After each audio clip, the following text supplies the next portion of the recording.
देखिए, मैं बिहार में डबल इंजन की जो सरकार है, जो झूठ पर टिकी हुई है और जिसने जो है आज तक जो है धर्म और राष्ट्रवाद के नाम पे जो है लोग गुमराह किया है। मैं किसी की लंका लगाने नहीं आ रहा, मैं उनको जो है सत्ता से बाहर करने के लिए आया हूँ।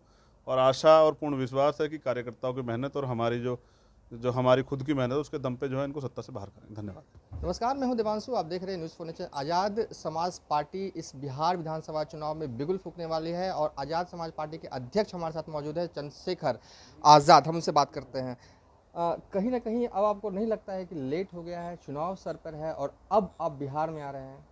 भीम आर्मी के माध्यम से पहले ही हमारी बड़ी तैयारी जो हो चुकी है, तो अब सिर्फ और सिर्फ घोषणा बाकी थी। लेकिन हम लोग काम तो यहाँ पिछले 6-7 महीने लगातार चुनाव पे कर रहे थे। घोषणा हुई है, बाकी जमीनी तैयारी पूरी है और जब चुनाव परिणाम आएंगे तो उसकी जानकारी और सब लोगों को लग जाएगी। लेकिन आपने कहा कि भीम आर्मी पार्टी के माध्यम से आप बिहार में उपस्थित थे, लेकिन ये भी एक तल्ख सच्चाई है कि भीम आर्मी जो संगठन था आपका बिहार में, उस पर काफ़ी फेरबदल हुए हैं। फिर प्रदेश अध्यक्ष थे जो अमर आज़ाद, उन्होंने काफ़ी मेहनत किया, लेकिन अब वो यहाँ नहीं है। तो कहीं ना कहीं आपको नहीं लगता है कि वो जो संगठन आपने बनाया था, भीम आर्मी जो बिहार में काम कर रही थी, उसका स्वरूप अब बदल चुका है? ऐसा आपको लग सकता है? 23 फरवरी को भारत बंद हुआ था, तो सब पूरे देश में अगर सबसे ज़्यादा मजबूती से कहीं भारत बंद हुआ था तो वो यही जो हमारे वर्तमान प्रदेश अध्यक्ष हैं भीम आर्मी के, उनके नेतृत्व में हुआ था। बड़ी सच्चाई ये है कि संगठन में शक्ति होती है और संगठन बड़ा है और संगठन बहुत ताकतवर है और संगठन की यूनिट जो है ब्लॉक लेवल पे, तहसील लेवल पे, ग्राम लेवल पे यहाँ बनी हुई है। और हमारे नौजवानों में, क्योंकि नेता का बेटा नेता नहीं बनेगा, गरीब जो है उनको भी अधिकार है नेता बनने का। लोकतंत्र की तो यही एक जिम्मेदारी है कि जो भी सक्षम व्यक्ति हो, जिसके पास वोट हो, वो MP MLA बन सकता है। तो मुझे उम्मीद है कि ये जो नौजवान जो बिना राजनीति के भी जो है सेवा कर रहे थे और लगातार जब भी एट्रोसिटी होती है, कोई भी मामला होता है, उसमें खड़े रहते हैं, अपने जो है जीवन जो है जिन्होंने त्याग किया है, ऐसे नौजवानों को भी आगे बढ़ने का मौका मिलना चाहिए। और उम्मीद है कि आज़ाद समाज पार्टी के नेतृत्व में, पूरा उम्मीद नहीं पूरा भरोसा है कि ऐसे नौजवान जो है विधानसभा में जाएंगे। आपकी आइडियोलॉजी असल में है क्या? बीते महीने आप दरभंगा आते हैं, सड़कों पर मार्च करते हैं। क्या सिर्फ आप बिहार में दलितों को एकजुट करने की ही कोशिश कर रहे हैं कि सबको समावेशी विकास जिसको कहते हैं सबको लेके चलेंगे? क्या है आपका मूल सिद्धांत? देखिए, मैं बहुजन हिताय बहुजन सुखाय की राजनीति करता हूँ। मेरी लड़ाई किसी जाति धर्म से नहीं है। लेकिन जिन लोगों को ज़्यादा ज़रूरत है, जिन लोगों को आज तक भी जो है लोकतंत्र में 72 साल की जो है आज़ादी में जिस वर्ग का विकास नहीं हुआ है और जो सबसे ज़्यादा पीड़ित है, उनके लिए न्याय की लड़ाई लड़ना और उनके अधिकार की सुरक्षा करना जो है, यही मेरी आइडियोलॉजी है। भारतीय संविधान को पूर्ण रूप से लागू कराना और संविधान में जो आर्टिकल दिए गए हैं उनका जनता में समावेश हो, जनता जो है उनकी वैल्यू को समझे, इसी पे हमारा काम जो है चल रहा है। मैं दरभंगा आया था और उसमें सफलता मिली। वो जिसने उस बच्चे की हत्या की थी, वो जो अपराधी जो है पकड़ा गया। मैंने 20 दिन का समय दिया था, 17 दिन में पकड़ा गया। तो ये भीम आर्मी और आज़ाद समाज पार्टी बड़ी जीत है कि उनके दी हुई कॉल पे जो है प्रशासन जो है सख्त कार्रवाई करता है अपराधियों पर।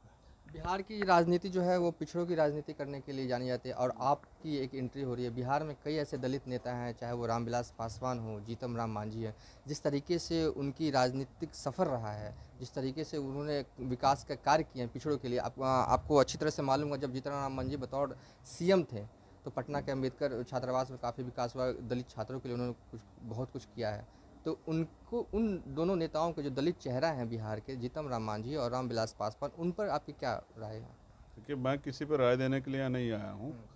जो नहीं, कुछ क्या उन्होंने आप मानते किया हैं? है, हाँ। जो कुछ उन्होंने किया है बहुत अच्छी बात है। जो छूट गया है उससे बेहतर करने का प्रयास जो है वो नौजवान करेंगे, जो जिन्होंने बिना किसी लालच के जो है पिछले 5 साल से लगातार जो है यहाँ कमज़ोर वर्ग के लोगों के लिए काम किया। और आप बैकवर्ड की राजनीति की बात कर रहे थे कि यहाँ पिछड़ों की राजनीति, मैं खुद चाहता हूँ कि जिसकी इतनी हिस्सेदारी, उसकी जिसकी जितनी संख्या बारी, उसकी इतनी हिस्सेदारी, ये फॉर्मूला लागू हो। और 52% जो है पिछड़े समाज की आबादी है। ये जिस फार्मूला की बात कर रहे हैं, तेजस्वी यादव भी हमेशा ये मांग करते रहे हैं कि ये फार्मूला लागू होना चाहिए पूरे देश में। मैं इस फॉर्मूले की ही बात कर रहा हूँ कि ये लागू होगा। ये लागू तब होगा क्योंकि अब तक क्या है कि पिछड़े समाज के भाई जो हैं अपनी लड़ाई सब लड़े, तब उनकी लड़ाई भी जो है मिलकर लड़ेंगे। हम माइनॉरिटी की लड़ाई भी मिलकर लड़ेंगे, किसी को जो है यहाँ इनसिक्योर महसूस नहीं होने देंगे। और क्योंकि जैसे मैंने कहा, न्याय सबका जन्मसिद्ध अधिकार है, तो ये अत्याचार रुकने चाहिए। और जो जहाँ नहीं रुक रहे हैं, वहीं उन्हीं चीज़ों को ध्यान में रखते हुए जो है राजनीतिक दल को चुनाव लड़ने की इजाज़त दी गई। धन्यवाद। क्योंकि एक आखिरी सवाल है मेरा कि चंद्रशेखर आज़ाद उर्फ रावण, आप बिहार में किसकी लंका लगाने आ रहे हैं?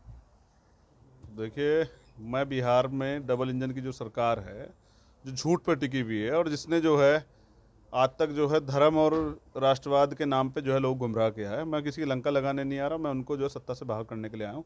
और आशा और पूर्ण विश्वास है कि कार्यकर्ताओं की मेहनत और हमारी जो हमारी खुद की मेहनत है उसके दम पे जो है इनको सत्ता से बाहर करेंगे। धन्यवाद। चलिए, ये थे चंद्रशेखर आज़ाद, जिन्होंने साफ तौर पर कहना है कि ये बिहार में डबल इंजन की सरकार को हटाने के लिए आ रहे हैं। फिलहाल अभी तक के लिए इतना ही। आप देखते रहिए न्यूज़ फॉर नेशन।